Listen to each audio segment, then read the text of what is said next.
Mensagem: Fazei muitas covas neste vale. William Marion Branham, sábado, dia 28 de julho de 1956, em Shreveport, Louisiana. Supremamente e em nossos corações, agora mesmo, tempo presente, tão feliz por isso. E ontem à noite tivemos um culto de cura maravilhoso. Nosso Senhor Jesus se encontrou conosco e nos deu muito mais abundantemente. Agora, amanhã será outro culto de cura. Amanhã à noite, se Deus quiser. Agora, que horas será a transmissão amanhã de manhã, irmão? Às 9 horas na Kebs. E eu falo por alguns minutos ali, e é uma coisa que prometi fazer isso. Eu creio que o irmão Moore disse que amanhã às 10h30 é o drama O Menor Barco do Mundo. E agora venha de manhã, se puder, e ouça. E veja qual é o menor barco. É dedicado especialmente às crianças. Crianças de 8 a 80, como disse outra noite. E estamos esperando que o Senhor se encontre conosco ali. Então amanhã à noite ou amanhã à tarde, novamente aqui, às 7h30. Os cartões de oração serão distribuídos às 6h30. E haverá oração pelos enfermos amanhã à noite, se o Senhor permitir. E agora estejam em expectativa e venham todos preparados em oração. E agora, hoje à noite é uma noite ruim, sábado à noite. Esta é a noite do diabo, vocês sabem. Quando o diabo sai pelas rodovias e todas as bebidas, uma multidão que toma bebidas alcoólicas, toda essa baixaria, reuniões sociais com danças e boogie-woogie e rock and roll, e todos girando e balançando hoje à noite. Centenas morrerão. Vi outro dia, num certo lugar, havia uma grande festa, uma dessas festas que eles têm aqui. Eles a levaram ao Canadá.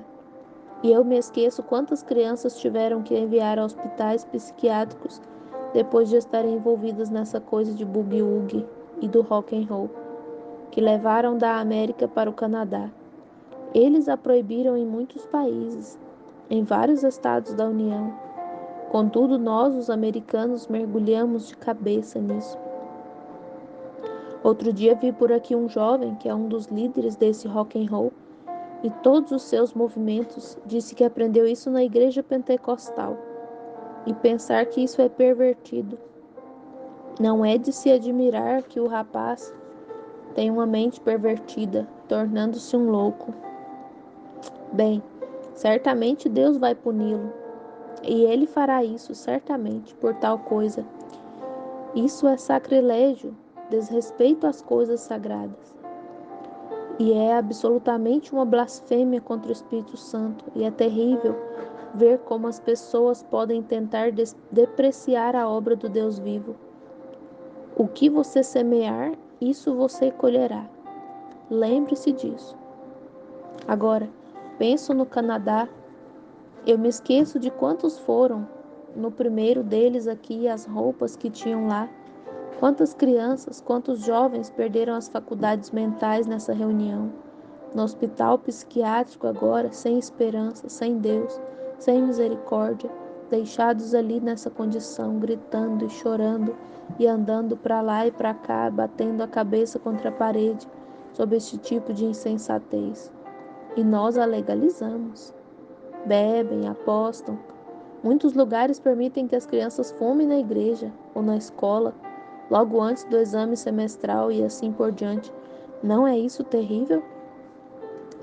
Para acalmarem os nervos, elas deveriam ter tido uma reunião de oração. É a melhor coisa que conheço para acalmar os nervos. Mas vocês sabem, as pessoas famintas têm que satisfazer aquele desejo com algo.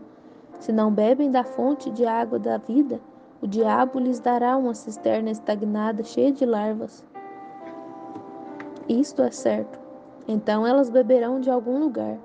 Você satisfará aquele desejo e com o diabo ou com Deus.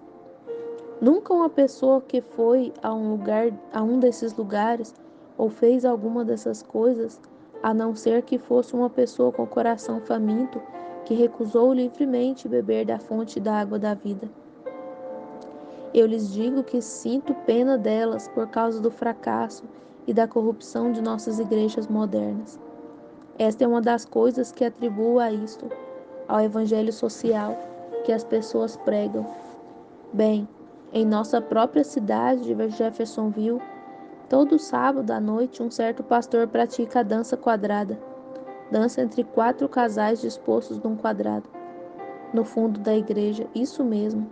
Ensina a dança quadrada de uma famosa igreja denominacional. Dança quadrada. Foi o mesmo pastor que me perguntou certa vez quando eu desci de um poste de telefone como fazia para levar tantas pessoas ao tabernáculo. Disse. Ele fez com que assinassem um cartão, uns 1000 membros, que eles deveriam estar na escola dominical pelo menos uma vez ao ano, ou 6 meses em cada ano. Foi isso. Ele interrogou. Sabe quantos responderam? Disse. 2. Eu afirmei. Não é de se admirar. Eu não os culpo. Eu também não iria. Corretíssimo. Enquanto se estiver tendo festas e coisas na igreja, bem, isso é um pecado. Não é apropriado à casa de Deus. Quando chegar a um ponto em que tenha que ter algo assim para que as pessoas me ouçam, com certeza eu deixarei o campo do Evangelho, a pregação do Evangelho. Não culpo os pecadores. Quando se vê pecadores indo ali, fedorentos e vis pecadores, bem, então eu não os culpo. Isso é tudo o que conhecem.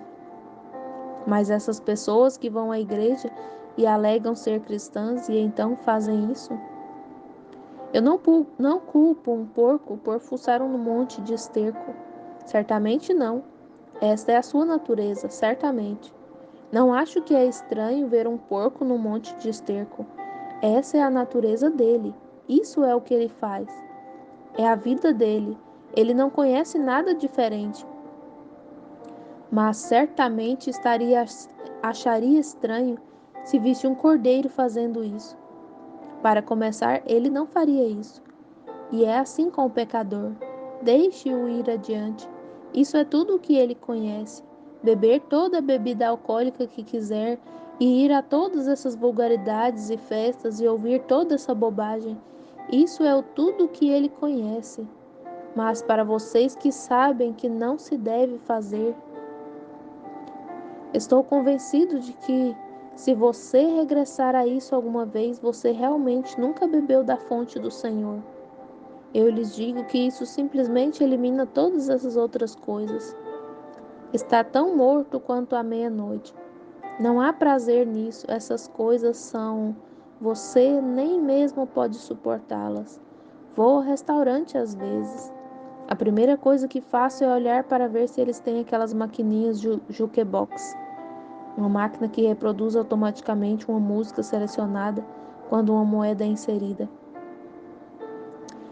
Tradução. Aquelas de moeda, níquel na parede. Essas coisas me deixam tão nervoso que nem consigo comer.